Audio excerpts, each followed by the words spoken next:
फाल्गुन पुनीता संग गंगा शुभ्र ज्योति समाए। सत्कर्मों की वर्षा होती हरि कृपा बरसाए। पुण्य सलीला संग प्रवाहित निर्मल होती चेत। भक्ति भाव के सिंधु में तज दे माया प्रेत। हरे कृष्णा। ओम श्री उमा महेश्वराय नमः। प्रिय भक्तजनों, आप सभी को फाल्गुन पूर्णिमा होली की हार्दिक शुभकामनाएं। लक्ष्मी नारायण भगवान की कृपा सदा आपके ऊपर बनी रहे। फाल्गुन पूर्णिमा का विशेष ही महत्व है। यह दिन केवल चंद्रमा की पूर्णता का प्रतीक ही नहीं, बल्कि आत्मा की शुद्धि और परम तत्व की प्राप्ति का अवसर है। शास्त्रों में वर्णित है, इस दिन गंगा यमुना जैसी पवित्र नदियों में स्नान करने से जन्म जन्मांतर के पापों से मुक्ति मिलती है। और स्थिति का संबंध केवल बाहरी स्नान से ही नहीं, बल्कि अंतःकरण की शुद्धि से जुड़ा है। पौराणिक कथाओं में फाल्गुन पूर्णिमा का महीना अनेक प्रकार से वर्णित है।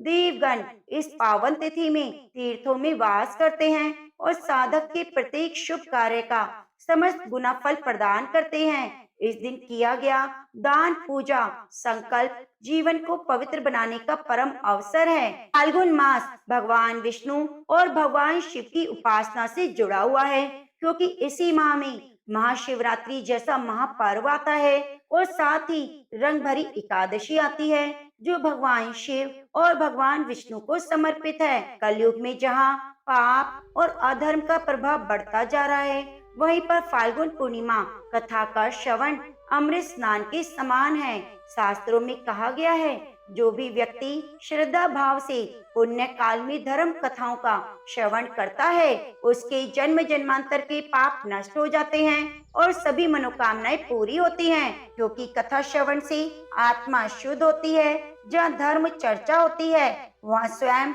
नारायण भगवान वास करते हैं। आप भी अपने जीवन में नारायण भगवान का आशीर्वाद प्राप्त करने के लिए वीडियो को लाइक करके कमेंट बॉक्स में हरे कृष्णा जरूर लिखिए और बताइए कि होलिका दहन भगवान विष्णु के कौन से भक्त को समर्पित है। नंद गांव में चंद्रमा की शीतल किरणें चारों ओर लोक फैला रही थी। गोकुल वासियों की आंगन में दीपों की मृदु ज्योति झिलमिला रही थी। नंद भवन में मैया यशोदा अपनी गोद में नन्हे कान्हा को सुलाने का प्रयास कर रही थी, किंतु बाल गोपाल की चंचल आंखों में नींद आ ही नहीं रही थी। माँ, क्या तुम जानती हो फाल्गुन पूर्णिमा का कितना महत्व है? श्री कृष्ण ने अपनी मधुर स्वर में कहा। तब मैया यशोदा ने स्नेह भरी दृष्टि से अपने लल्ला को निहारते हुए मुस्कुराई।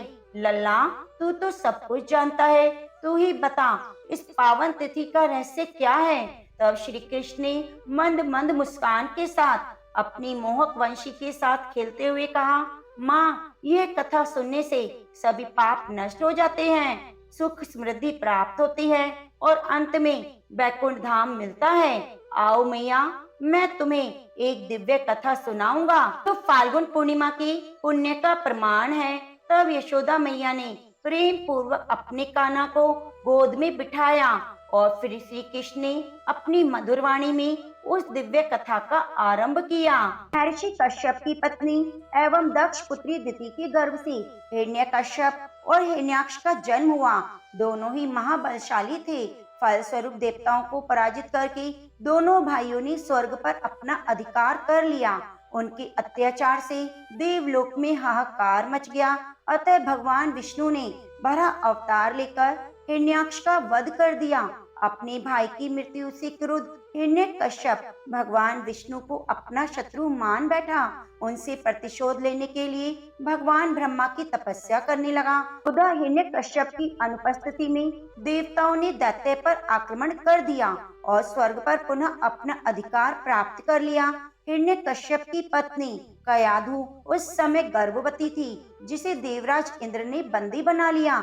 वो कयाधु को लेकर अमरावती जा रहे थे, तभी मार्ग में उन्हें देवऋषि नारद मिल गए। नारद जी इंद्र के साथ कयाधु को देखकर बोले, देवराज, इसे लेकर आप कहाँ जा रहे हैं? यह सुनकर इंद्र ने कहा, हे देवऋषि, कयाधु गर्भवती है। इसके गर्भ में हिरण्यकश्यप जैसे दुष्ट आत्मा का अंश है। जिसका वध करके मैं इसे छोड़ दूंगा। इस पर देवऋषि नारद बोले, इसके गर्भ में तो श्री नारायण का परम भक्त है, अतः इसे छोड़ दो। इंद्र नारद मुनि की यह बात सुनकर देवराज इंद्र ने कयाधु को छोड़ दिया। देवऋषि नारद हिरण्यकश्यप की पत्नी को अपने आश्रम में ले आए और बोले, बेटी, जब तक हिरण्यकश्यप की तपस्या पूरी नहीं हो जाती तुम निश्चिंत होकर रहो। तब से कयाधु देवऋषि नारद के आश्रम में रहने लगी। उनके दिव्य प्रवचनों का रसपान करती रही। का गर्भ में पल रहे शिशु पर बहुत गहरा प्रभाव पड़ा। जब समय आया तो कयाधु ने एक पुत्र को जन्म दिया, जिसका नाम रखा गया प्रहलाद। हिरण्यकश्यप की तपस्या जब पूरी हो गई तो ब्रह्मा जी ने प्रसन्न होकर उसे मनवांछित वरदान दिया, जिसके बाद वो अपने राज्य को वापस लौट आया। कयाधु भी प्रहलाद को लेकर अपने पति के पास चली आई। प्रहलाद जब थोड़े बड़े हुए तो एक श्रेष्ठ गुरु के मार्गदर्शन में उनकी शिक्षा का प्रबंध किया गया। एक दिन जब हिरण्यकश्यप अपने सभी मंत्रियों के साथ बैठे हुए थे, तभी प्रहलाद अपने गुरु के साथ वहां आए और पिता को कृतज्ञता पूर्वक प्रणाम किया। वे देखकर हिरण्यकश्यप अति प्रसन्न हुए और बोले, वत्स प्रहलाद, तुमने अब तक की शिक्षा के दौरान कौन सी सबसे अच्छी बातें सीखी हैं? मुझे बताओ। यह सुनकर प्रहलाद ने कहा, पिताश्री, मैंने अब तक जो सबसे अच्छी बात सीखी है वो यह है, जो आदि मध्य और अंत से रहित अजन्मा है, इस जगत के पालनहार हैं, दीन दुखियों के स्वामी हैं, उन श्री हरि को मैं बार बार प्रणाम करता हूँ। यह बात सुनकर हिरण्यकश्यप क्रोध से लाल हो उठा। उसने प्रहलाद के गुरु पर चीखते हुए कहा, अरे मूर्ख ब्राह्मण, तूने मेरे बालक को मेरे परम शत्रु का गुणगान करने की शिक्षा क्यों दी? प्रहलाद के गुरु ने कहा, दैत्यराज, आप क्रोध त्याग दें, यह बातें मैंने आपके पुत्र को नहीं सिखाई। यह सुनकर हिरण्यकश्यप आश्चर्यचकित हो गया और बोला, पुत्र, बताओ, तुम्हें यह उपदेश किसने दिया? यह शिक्षा किसने दी? प्रहलाद बोले, हृदय में स्थित भगवान विष्णु ही तो संपूर्ण संसार की उपदेशक हैं, उनके अतिरिक्त कोई किसी को नहीं सिखा सकता। यह सुनकर हिरण्यकश्यप क्रोध से पागल हो उठा और बोला, अरे मूर्ख, मेरे सामने विष्णु कौन है? तो क्यों बार बार उस दुष्ट का नाम ले रहा है? क्या तू इसका परिणाम नहीं जानता? हिरण्यकश्यप ने प्रहलाद को बहुत समझाया। मृत्यु दंड का भय दिखाकर भी विष्णु भक्ति से दूर करना चाहा, परंतु प्रहलाद के मन से भगवान विष्णु के प्रति श्रद्धा तनिक भी कम न हुई। इसके बाद क्रोधित हिरण्यकश्यप ने अपने सेवकों को आज्ञा दी कि इस दुरात्मा को मौत की घाट उतार दो। इस शत्रु प्रेमी से मुझे कोई लाभ नहीं है, यह कपूत तो अपने ही कुल का नाश कर देगा। दैत्यराज हिरण्यकश्यप की आज्ञा अनुसार उसके सैनिकों ने प्रहलाद पर तरह तरह के अत्याचार किए, मारने का प्रयास किया, परंतु हरि कृपा के कारण वे प्रहलाद का बाल भी बांका न कर पाए। हिरण्यकश्यप यह सब देखकर क्रोधित हो उठा। अंत में उसने अपनी बहन होलिका को आदेश दिया कि वो प्रहलाद को गोद में लेकर अग्नि में बैठ जाए, क्योंकि होलिका को वरदान प्राप्त था कि अग्नि से उसको कोई हानि नहीं होगी। अपने भ्राता का आदेश मानकर होलिका भक्त प्रहलाद को अपनी गोद में लेकर अग्नि में बैठ गई। उसी समय प्रहलाद हाथ जोड़कर आंखें बंद कर निरंतर प्रभु ध्यान में मग्न रहे और नारायण नारायण का जप करते रहे। हरि कृपा के फल स्वरूप प्रहलाद अग्नि में बैठकर भी सकुशल बच गए, किंतु होलिका उसी अग्नि में जलकर भस्म हो गई। तो प्रेम से बोलिए, लक्ष्मी नारायण भगवान की जय। सौभाग्य की प्राप्ति के लिए स्त्रियों को 32 पूर्णमासियों का व्रत करना चाहिए। इस व्रत के करने से स्त्रियों को सौभाग्य संपत्ति मिलती है।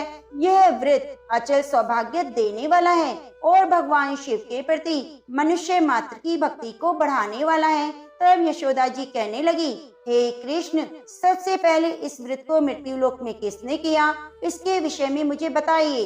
इस भूमंडल पर एक अत्यंत प्रसिद्ध राजा चंद्रहास से पालित अनेक प्रकार के रत्नों से परिपूर्ण कांति नाम की एक नगरी थी। वहाँ पर धनेश्वर नाम का एक ब्राह्मण रहता था। उसकी पत्नी अति सुशीला और रूपवती थी। दोनों ही उस नगरी में बड़े प्रेम के साथ रहते थे। घर में धन धान्य किसी चीज की कमी ना थी। उनको एक दुख था कि उनकी कोई संतान ना थी। इस दुख से अत्यंत दुखी और परेशान रहते। एक समय बड़ा तपस्वी योगी उस नगरी में आया। वह योगी उस ब्राह्मण के घर को छोड़कर अन्य सब घरों से भिक्षा लाकर भोजन किया करता था। रूपवती से वह भिक्षा नहीं लिया करता।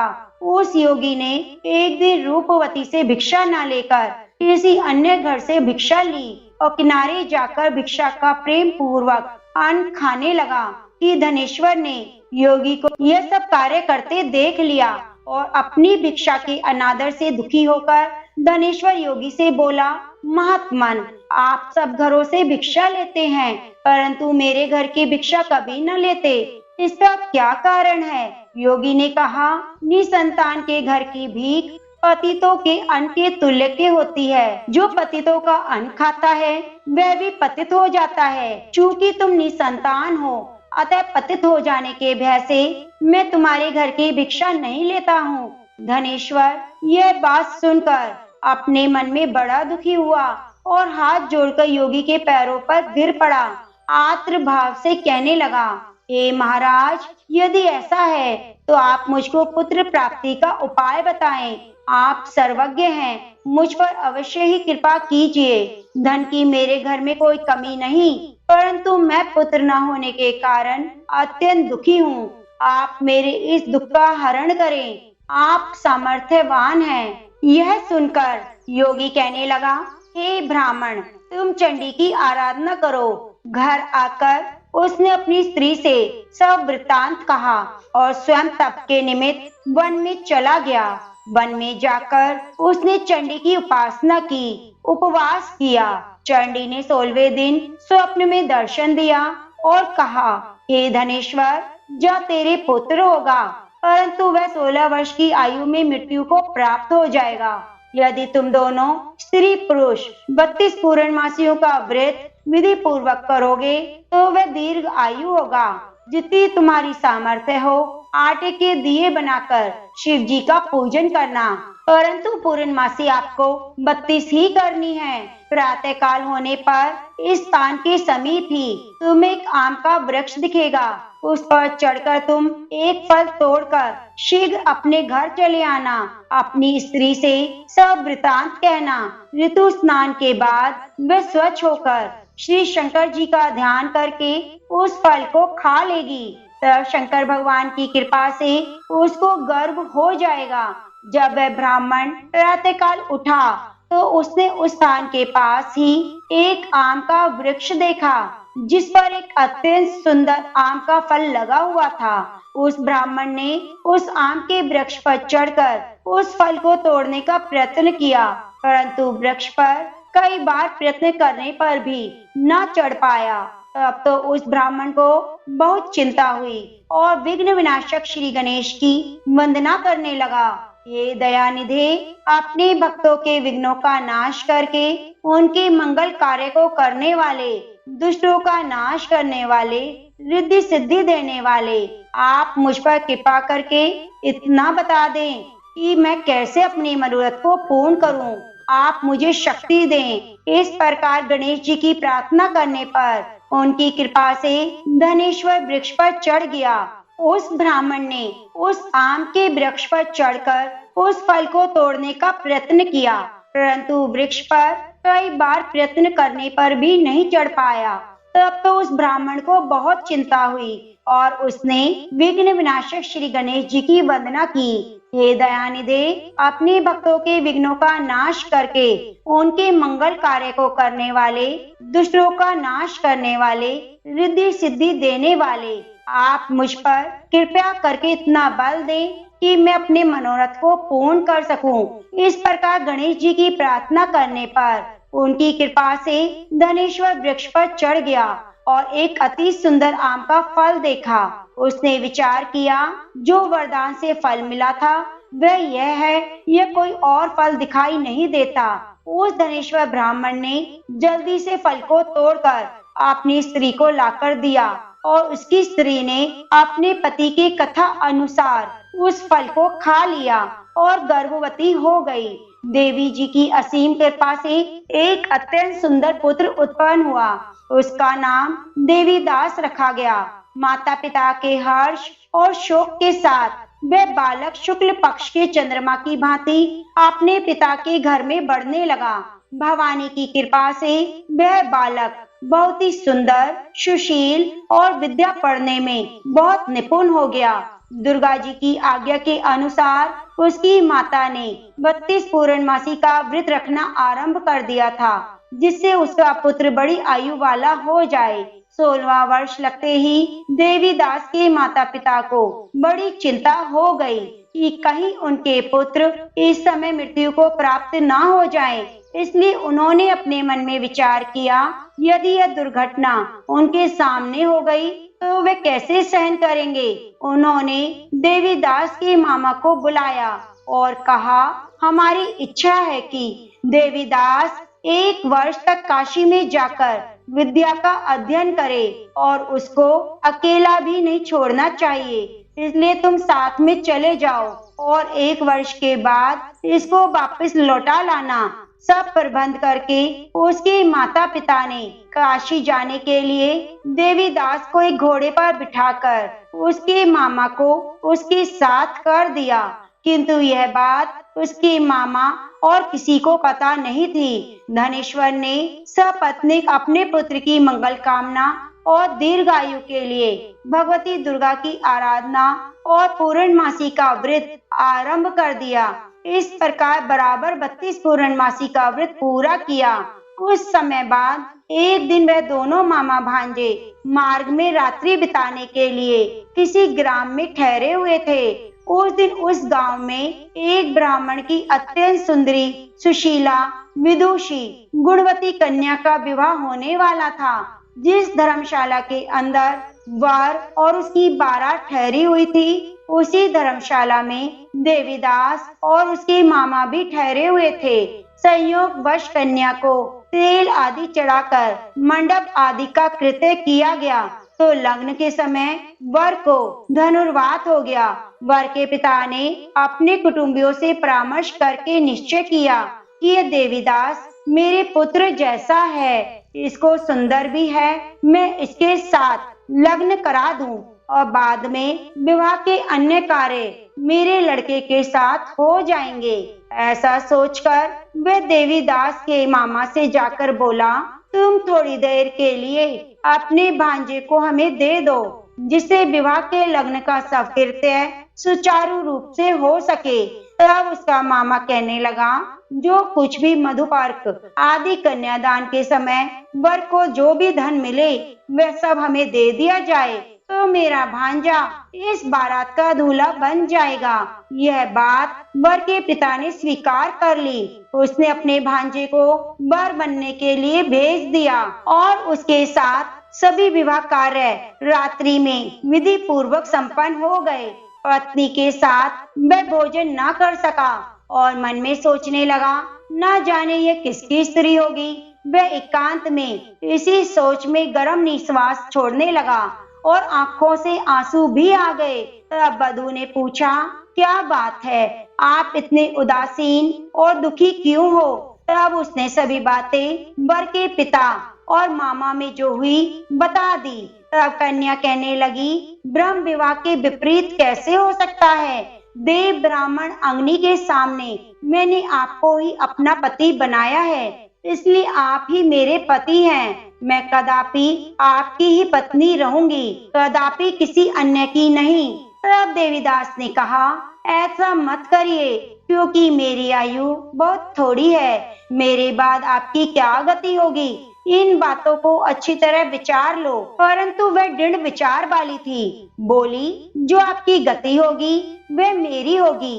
हे स्वामी, आप उठिए, भोजन करिए, आप निश्चय ही भूखे होंगे। इसके बाद देवीदास और उसकी पत्नी ने भोजन किया।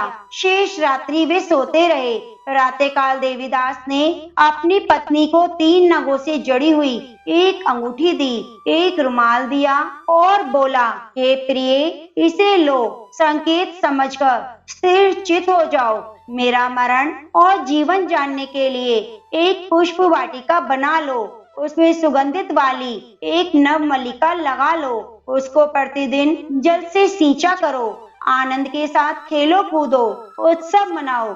जिस समय जिस दिन मेरा मरना प्राण होगा, वे फूल सूख जाएंगे। जब वे हरे हो जाएं, तो जान लेना कि मैं जीवित हूँ। ये बात निश्चय करके समझ लेना, इसमें कोई संशय नहीं है। यह समझाकर वह चला गया।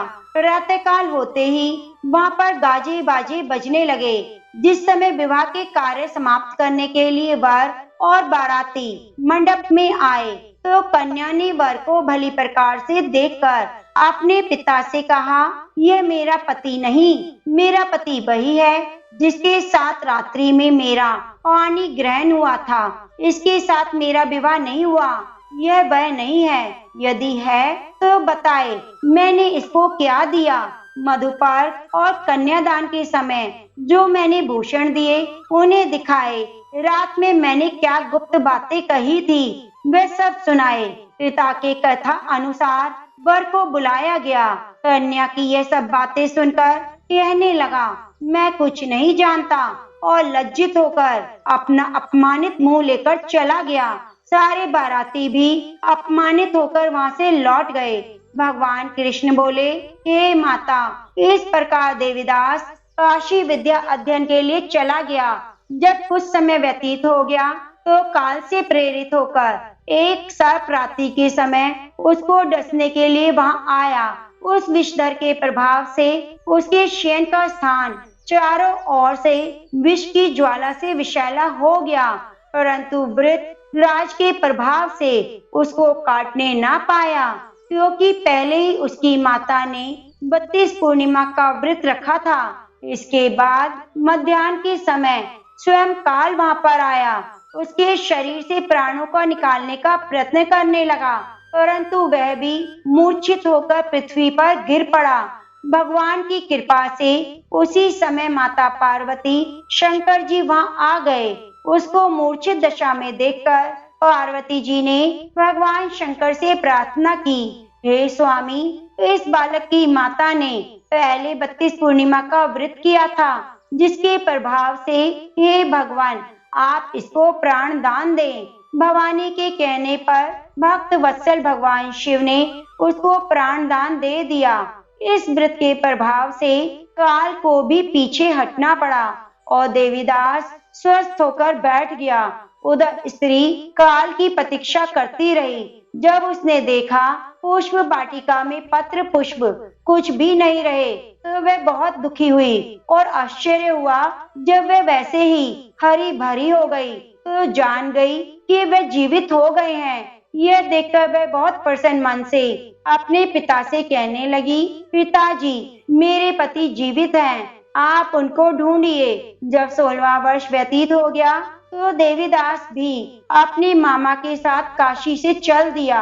इधर उसके ससुर उसको ढूंढने के लिए अपने घर से जाने वाले ही थे कि मामा भांजे वहां आ गए। उसको आया देखकर ससुर को बहुत प्रसन्नता हुई और अपने घर ले आया। उस समय नगर के निवासी भी वहां इकट्ठा हुए और निश्चय किया कि अवश्य ही इसी बालक के साथ इस कन्या का विवाह हुआ था। उस बालक को जब कन्या ने देखा, तो पहचान लिया और कहा, यही वो है जो संकेत करके गए थे। उसके बाद सभी कहने लगे, भला हुआ जो यह यहाँ आ गया, और सब नगर निवासियों ने आनंद मनाया। कुछ दिन बाद देवीदास अपनी पत्नी और मामा के साथ अपने ससुर के घर से बहुत से उपहार लेकर अपने घर को चले। जब वे गांव के निकट आए, तो कई लोगों ने उनको देखकर उनके माता पिता को जाकर खबर दी कि तुम्हारा पुत्र देवीदास अपनी पत्नी और मामा सहित आ रहा है। ऐसा समाचार सुनकर पहले तो उन्हें विश्वास नहीं हुआ, किंतु जब और लोगों ने आकर उनकी बात का समर्थन किया तो उनको बड़ा आश्चर्य हुआ। लेकिन थोड़ी देर में देवीदास ने आकर अपने माता पिता के चरणों में सिर रखकर प्रणाम किया और उसकी पत्नी ने चरण स्पर्श किए। माता पिता ने अपने पुत्र वधू को हृदय से लगा लिया। अपने पुत्र और पुत्र वधू के आने की खुशी में धनेश्वर ने बड़ा भारी उत्सव किया, ब्राह्मणों को बहुत सा दान दिया। श्री कृष्ण कहने लगे, इस व्रत के प्रभाव से स्त्रियां पुत्रवान हो जाती हैं। जो भी स्त्रियां व्रत करती हैं वे जन्म जन्मांतर में वैधव्य का दुख नहीं भोगती, सदैव सौभाग्यवती रहती हैं। यह मेरा वचन है, इसमें कोई संदेह नहीं। यह व्रत पुत्र पोत्रों को देने वाला, मनोकामनाओं को पूर्ण करने वाला है। 32 पूर्णिमाओं के व्रत करने से मृत्यु की सभी इच्छाएं भगवान शिव की कृपा से पूरी हो जाती हैं। तो सभी प्रेम से बोलो, शिव शंकर भोलेनाथ की जय हो। ओम नमः शिवाय। पर भगवान शिव की बड़ी ही पवित्र कथा। नारद जी ने एक बार भोलेनाथ की स्तुति करके पूछा, प्रभु आपको प्रसन्न करने के लिए सबसे उत्तम और सुलभ साधन किया है। हे त्रिलोकीनाथ, आप तो निर्विकार और निष्काम हैं। आप सहज ही प्रसन्न हो जाते हैं। फिर भी मेरी जानने की इच्छा है कि आपको क्या प्रिय है। तब शिव जी बोले, नारद जी, वैसे तो मुझे भक्ति के भाव सबसे प्रिय हैं, फिर भी आपने पूछा है तो मैं बताता हूँ। मुझे जल के साथ बिल्व पत्र बहुत प्रिय है। जो अखंड बिल्व पत्र मुझे श्रद्धा से अर्पित करते हैं, मैं उन्हें अपने लोक में स्थान देता हूँ। नारद जी भगवान शंकर और माता पार्वती की वंदना कर अपने लोक को चले गए। उनके जाने के बाद पार्वती जी ने शिव जी से पूछा, हे प्रभु, मेरी यह जानने की बड़ी तीव्र इच्छा हो रही है कि आपको बेलपत्र इतने प्रिय क्यों हैं? कृपया करके मेरी जिज्ञासा शांत कीजिए। तब शिव जी बोले, हे शिवे, बिल्व के पत्ते मेरी जटा के समान हैं। त्रिपात्र यानी 3 पत्ते ऋग्वेद, यजुर्वेद और सामवेद हैं। शाखाएं समस्त शास्त्र का स्वरूप हैं। बिल्व वृक्ष को आप पृथ्वी का कल्प वृक्ष समझे, जो ब्रह्मा विष्णु शिव स्वरूप है। हे पार्वती, स्वयं माँ लक्ष्मी ने शैल पर्वत पर बिल्व रूप में जन्म लिया। इस कारण भी बेल का वृक्ष मेरे लिए अति प्रिय है। माँ लक्ष्मी ने बिल्व का रूप धरा। यह सुनकर पार्वती जी कौतूहल में पड़ गई। पार्वती जी कौतूहल से उपजी जिज्ञासा को रोक न पाई। उन्होंने पूछा, देवी लक्ष्मी ने आखिर बिल्व वृक्ष का रूप क्यों लिया? आप ये कथा विस्तार से बताइए। भोलेनाथ ने देवी पार्वती को कथा सुनाना शुरू किया। हे देवी, सतयुग में ज्योति रूप में मेरे अंश का रामेश्वर लिंग था। ब्रह्म आदि देवों ने उसका विधिवत पूजन अर्चन किया। इसका परिणाम यह हुआ कि मेरे अनुग्रह से वाणी देवी सबकी प्रिय हो गई। वे भगवान विष्णु को सतत प्रिय हो गई। मेरे प्रभाव से भगवान केशव के मन में बाग देवी के लिए जितनी प्रीति उपजी, वे स्वयं लक्ष्मी जी को नहीं भाई। लक्ष्मी देवी का श्री हरि के प्रति मन में कुछ दुर्भाव पैदा हो गया। वे चिंतित और रुष्ट होकर चुपचाप परम उत्तम श्री शैल पर्वत पर चली गई। वहां तप करने का निर्णय किया। उत्तम स्थान का चयन करने लगी। माँ लक्ष्मी ने उत्तम स्थान का निश्चय करके मेरे लिंग विग्रह की उग्र तपस्या आरंभ कर दी। उनकी तपस्या कठोरतम होती जा रही थी। समय बाद माँ लक्ष्मी जी ने मेरे लिंग विग्रह से थोड़ा धर्म में एक वृक्ष का रूप धारण कर लिया। अपने पत्तों और पुष्पों द्वारा निरंतर मेरा पूजन करने लगी। इस तरह से लक्ष्मी जी ने 1 करोड़ वर्ष तक घोर आराधना की। अंततः उन्हें मेरा अनुग्रह प्राप्त हुआ। मैं वहां प्रकट हुआ और देवी से इस घोर तप की आकांक्षा पूछकर वरदान देने को तैयार हुआ। महालक्ष्मी ने मांगा कि श्री हरि के हृदय में मेरे प्रभाव से बाग देवी के लिए जो स्नेह हुआ है वे समाप्त हो जाए। शिव जी बोले, मैंने महालक्ष्मी को समझाया कि श्री हरि के हृदय में आपके अतिरिक्त किसी और के लिए प्रेम नहीं, बाग देवी के प्रति उनका प्रेम नहीं अपितु श्रद्धा है। यह सुनकर लक्ष्मी जी प्रसन्न हुई और पुनः श्री विष्णु जी के हृदय में स्थित होकर उनके साथ विहार करने लगी। पार्वती जी, माँ लक्ष्मी के हृदय का एक बड़ा विकार दूर हुआ। इस कारण हरिप्रिया उसी वृक्ष रूप में सदा के लिए अतिशय भक्ति से भरकर यत्न पूर्वक मेरी पूजा करने लगी। हे पार्वती, इसी कारण बिल्व का वृक्ष, उसके पत्ते, फल फूल आदि मुझे बहुत ही प्रिय हैं। मैं निर्जन स्थान में बिल्व वृक्ष का आश्रय लेकर रहता हूँ। बिल्व वृक्ष को सदा तीर्थ मानो, सभी देवों में देव मानो, इसमें तनिक भी संदेह नहीं। बिल्व पत्र, बिल्व फूल, बिल्व वृक्ष, बिल्व काष्ठ के चंदन से जो मेरा पूजन करता है वह भक्त मुझे बहुत ही प्रिय है। बिल्व वृक्ष को शिव के समान ही समझो, वह मेरा शरीर है। जो बिल्व पर चंदन से मेरा नाम अंकित करके मुझे अर्पण करता है, मैं उसे सभी पापों से मुक्त करके अपने लोक में स्थान देता हूँ। हे देवी, उस व्यक्ति को स्वयं लक्ष्मी जी भी नमस्कार करती हैं जो बिल्व से मेरा पूजन करता है। जो बिल्व मूल में प्राण छोड़ता है उसको रुद्र देह प्राप्त होती है, और ऐसे मनुष्य पर माँ लक्ष्मी की कृपा सदा बनी रहती है, और साथ साथ भगवान नारायण की भी कृपा प्राप्त होती है। तो प्रेम से बोलो, लक्ष्मी नारायण भगवान की जय हो। तब श्री कृष्ण कहने लगे, नर्मदा नदी के तट पर शुभव्रत नामक ब्राह्मण विद्वान रहते थे, लेकिन वे काफी लालची थे। इनका लक्ष्य किसी भी तरह की धन कामना था, और ऐसा करते करते ये समय से पहले ही वृद्ध दिखने लगे, कई बीमारियों की चपेट में आ गए। इसी बीच उन्हें अंतर्ज्ञान हुआ कि उन्होंने पूरा जीवन तो धन कमाने में बिता दिया, अब जीवन का उद्धार कैसे होगा। इसी क्रम में उन्हें माघ माह में स्नान का महत्व बताने वाला एक श्लोक याद आ गया। इसके बाद स्नान का संकल्प लेकर ब्राह्मण नर्मदा नदी में स्नान करने लगे। करीब 9 दिनों तक स्नान करने के बाद उनकी तबीयत ज्यादा खराब हो गई और मृत्यु का समय आ गया।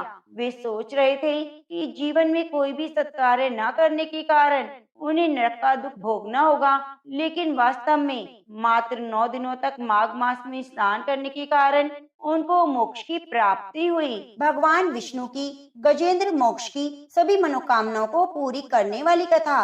भगवान अपने भक्त की परीक्षा तो लेते हैं, लेकिन उसकी भक्ति को देखकर नंगे पांव ही दौड़े चले आते हैं। अति प्राचीन काल की बात है। द्रविड़ देश में एक पांड्य वंशी राजा राज्य करते थे। उनका नाम इंद्रद्युम्न था। वे भगवान की आराधना में अपना अधिक समय व्यतीत करते थे। यद्यपि उनके राज्य में सभी और सुख शांति थी, प्रजा प्रत्येक रीति से संतुष्ट थी। तभी राजा इंद्रद्युम्न अपना समय राज कार्य में कम दे पाते थे। वे कहते थे कि भगवान विष्णु ही मेरे राज्य की व्यवस्था करते हैं, अतः वे अपने परम प्रभु की उपासना में ही हमेशा लीन रहते।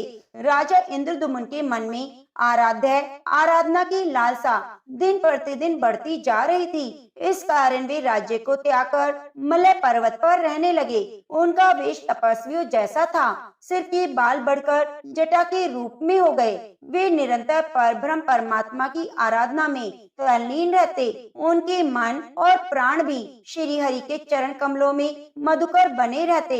इसके अतिरिक्त उन्हें जगत की कोई वस्तु नहीं सुहाती। उन्हें राज्य, कोष, प्रजा, पत्नी आदि प्राणी यह पदार्थ की स्मृति भी न होती थी। एक बार की बात है, राजा इंद्रद्युम्न प्रतिदिन की भांति स्नान से निवृत्त होकर सर्व समर्थ प्रभु की उपासना में लीन थे।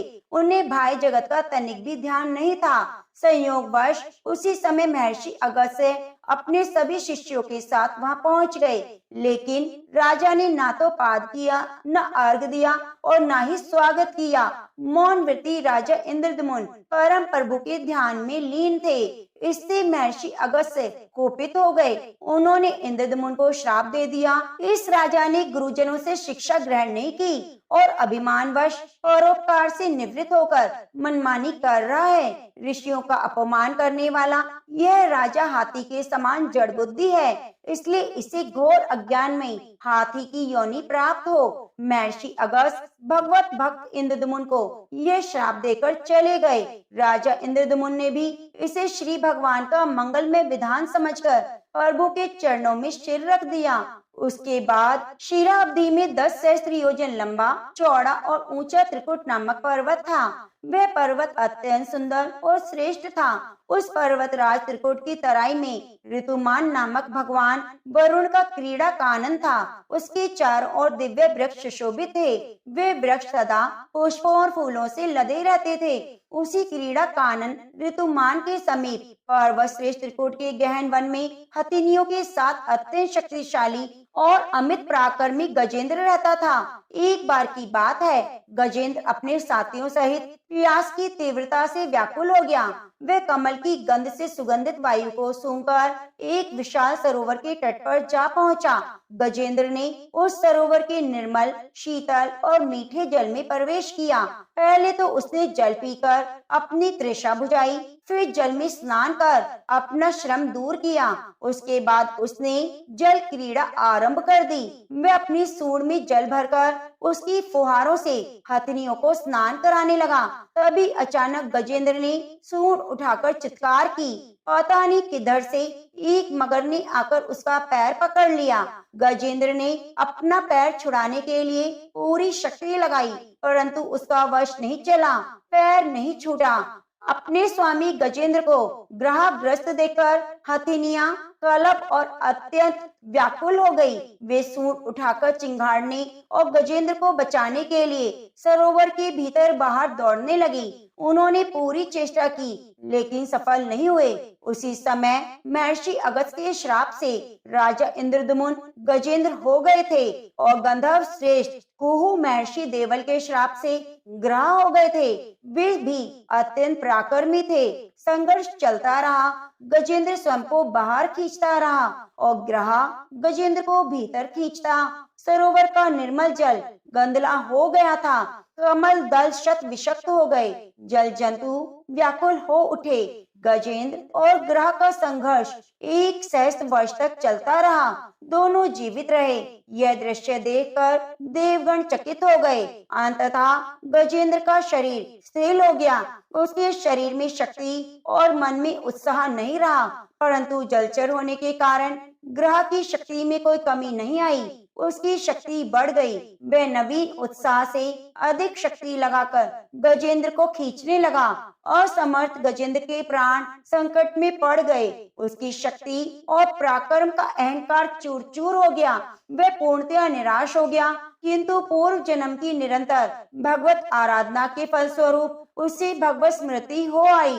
उसने निश्चय किया कि मैं कराल काल के भय से चराचर प्राणियों के शरण सर्व समर्थ प्रभु की शरण ग्रहण करता हूँ। इस निश्चय के साथ गजेंद्र मन में एकाग्र कर पूर्व जन्म में सीखे श्रेष्ठ स्त्रोत्र द्वारा परम प्रभु की स्तुति करने लगा। गजेंद्र की स्तुति सुनकर भगवान विष्णु प्रकट हो गए और गजेंद्र को पीड़ित देखकर भगवान विष्णु गरुड़ पर आरूढ़ होकर अत्यंत शीघ्रता से उक्त सरोवर के तट पर पहुँचे।